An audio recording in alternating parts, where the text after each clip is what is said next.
Okay sir. So నిన్న జరిగిన వెలుగుడులో ఒక చిన్న ఇష్యూ మీద నేను తెలియచేస్తాను. ఆ నిన్న విగ్రహం టైంలో పోయినప్పుడు ఒక చర్చ్ ముందు కొద్దిగా ఇష్యూ అయింది. అసలు ఒక ఇష్యూ లేదు అక్కడ. గతంలో ఒక సబ్ కాస్ట్ మీద, ఎస్సీ మాదిగ అండ్ మాల మీద ఒక ఇష్యూ ఉంది. వాళ్ళు రిజాల్వ్ చేశారు. వాళ్ళ ఒక ట్రెడిషన్ ఉంది. కానీ దాంట్లో కొంతమంది హిందూ అండ్ క్రిస్టియన్ మీద ఈరోజు కావాల్సిన చేశారు. అటువంటి ఇష్యూస్ అక్కడ లేవు. అది వాళ్ళకి మన ఈరోజు డిఐజీ సార్ వచ్చి, నిన్న కలెక్టర్ మేడం వచ్చి అన్ని ఇష్యూస్ కూర్చొని సరిగా మాట్లాడి వాళ్ళ మిస్కమ్యూనికేషన్కి మనం క్లియర్ చేసి ఈరోజు అన్ని విగ్రహంకి పూర్తిగా ఎమర్జెన్సీ చేయించాము. కారణం ఇది మిస్కమ్యూనికేషన్. కొంతమంది దీని వెనక కావాల్సిన చేశారు. దానికి ఒక చిన్న ఇష్యూకి ఒక రిలీజియస్ యాంగిల్ ఇచ్చారు.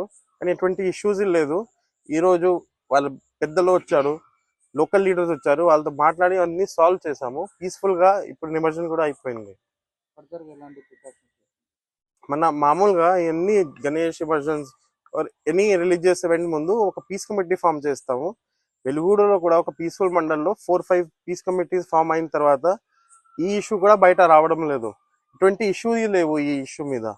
కానీ కొంతమంది కావాల్సిన చేసి ఈ పెద్ద చూపించి ఏదో వాళ్ళ గెయిన్ కోసం చేశారు. కానీ ఈరోజు అన్ని ప్రజలతో మాట్లాడి వాళ్ళు వచ్చారు, స్టేషన్లో వాళ్ళ లీడర్స్ ఇక్కడ కూడా వచ్చారు, వాళ్ళతో మాట్లాడి అన్ని సార్ట్అవుట్ చేశాము. ఎటువంటి ఇష్యూస్ మన ప్రతిసారి డిస్ట్రిక్ట్లో ఒక పీస్ కమిటీ పెడతాము. ఇప్పుడు మనకి తెలియచేయండి, కొన్ని కోఆర్డినేషన్ ఇష్యూస్ ఉంటాయి, చిన్న చిన్న ఇష్యూస్ ఉన్నాయి, మనం కూర్చుని ఈజీగా సాల్వ్ చేయవచ్చు. అండ్ ఇవన్నీ రిలీజియస్ ఫెస్టివల్స్ ప్రశాంతంగా చేయవచ్చు.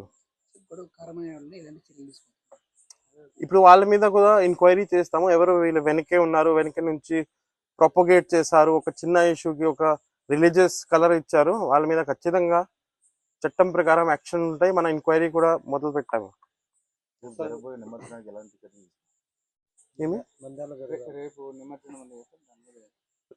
రేపు మన నంద్యాలలో ఎమర్జెన్సీ ఉంటాయి. వాళ్ళకి మన ప్రాపర్గా బందోబస్తు పెట్టుకొని ఒక ఇమర్జన్ పాయింట్లో multi agency type control room పెట్టాము. అన్ని రకరకాల రెవెన్యూ, మన ఫిషరీస్ డిపార్ట్మెంట్, మన ట్రాన్స్పోర్ట్ డిపార్ట్మెంట్ అందరూ ఉంటాడు. ఏదైనా 20 ప్రాబ్లం వచ్చినప్పుడు వెంటనే ఒక లైజనింగ్ ఆఫీసర్ ఉంటాడు.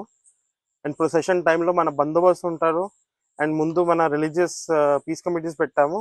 వాళ్ళ మీద మనకి పూర్తిగా నమ్మకం ఉంది. ఇక్కడ ఏం ప్రాబ్లం లేకుండా వాళ్ళంతా పీస్ఫుల్గా నంద్యాలలో జరిగిపోతాయి.